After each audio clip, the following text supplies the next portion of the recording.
आसनसोल के स्माइल इलाके के 4 युवकों पर आरोप है कि वैलेंटाइंस डे पर वह अपने महिला मित्रों को लेकर बांकुड़ा के बिहारीनाथ घूमने गए थे। आरोप है कि वहां उन्होंने अपनी एक महिला मित्र के साथ सामूहिक बलात्कार किया। फिलहाल वह युवती दुर्गापुर के अस्पताल में इलाजरत है। इस घटना को लेकर पूरे शिल्पांचल में काफी हलचल मच गई है। इस घटना को लेकर शनिवार को आसनसोल दक्षिण के विधायक अग्निमित्रा पाल के नेतृत्व में आसनसोल दुर्गापुर पुलिस कमिश्नरेट के सेंट्रल जोन 1 कार्यालय के सामने भाजपा कार्यकर्ताओं ने रोड जाम कर इसका विरोध किया। विधायक ने आरोप लगाया कि पुलिस प्रशासन द्वारा बलात्कार की घटना को छुपाने की कोशिश की जा रही है। अग्निमित्रा पाल ने कहा कि पहले प्रशासन की तरफ से उन्हें कहा गया कि बलात्कार की कोई घटना नहीं घटी थी, जबकि महिला थाने में स्वतः संज्ञान लेते हुए बलात्कार की शिकायत दर्ज कराई गई है। भाजपा विधायक ने हुंकार भरते हुए कहा कि भाजपा इस तरह से महिलाओं पर हो रहे अत्याचार को बर्दाश्त नहीं करेगी। विधायक ने कहा कि पुलिस प्रशासन द्वारा जिस तरह से मामले को दबाने की कोशिश की जा रही है वह बर्दाश्त नहीं किया जा सकता।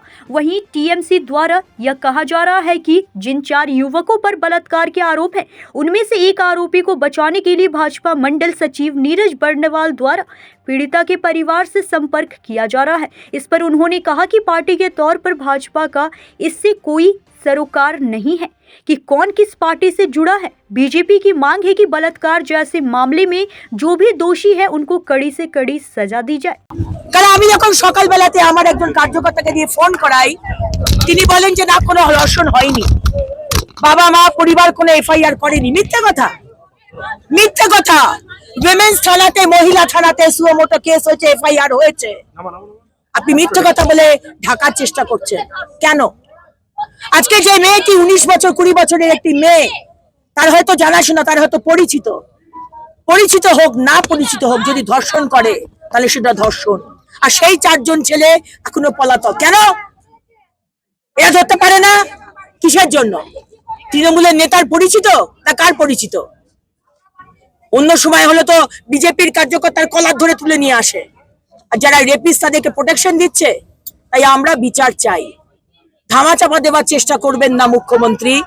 আপনার কন্যাশ্রী, যুবশ্রী, সবুজ সাথীতে কিচ্ছু এসে যাবে না যদি মহিলাই বেঁচে না থাকে। প্রতিদিন কলকাতা হোক, গ্রামীণ এলাকা হোক, বড় লোক হোক, গরিব লোক হোক, প্রত্যেকের বাড়িতে এপিডেমিক, প্যান্ডেমিকের মতো আজকে রেপ হচ্ছে। এগুলো মানবো না আমরা। আর তার উপর ধামাচাপা দেওয়ার চেষ্টা করা, we will not tolerate this, we will not tolerate this। তাই আমরা আজকে প্রতিবাদ করতে নেমেছি। তৃণমূল কংগ্রেস দাবি করছে যে যে ধর্ষণ করে অভিযুক্ত তার একজন পরিচিত হচ্ছে আপনাদের মন্ডলের সেক্রেটারি নীরজ বর্ণওয়াল, এবং সে নাকি মিউচুয়াল করার জন্য কাল থেকে দৌড়ে বেড়াচ্ছিল, মেয়ের মায়ের কাছে বারবার যাচ্ছিল, এবং সেটা নিয়ে তারা সরব হয়েছে। 4 জন ছেলে ধর্ষণ করেছে, ঠিক আছে? 4 জন ছেলের মধ্যে এখনো একজনকেও অ্যারেস্ট করা হয়নি। আর বললাম তো, ভেরি ক্লিয়ারলি বলে দিচ্ছি, সে বিজেপি করুক, টিএমসি করুক, সিপিএম করুক, কংগ্রেস করুক, কোন দল না করুক, তাকে আমরা ছাড়বো না।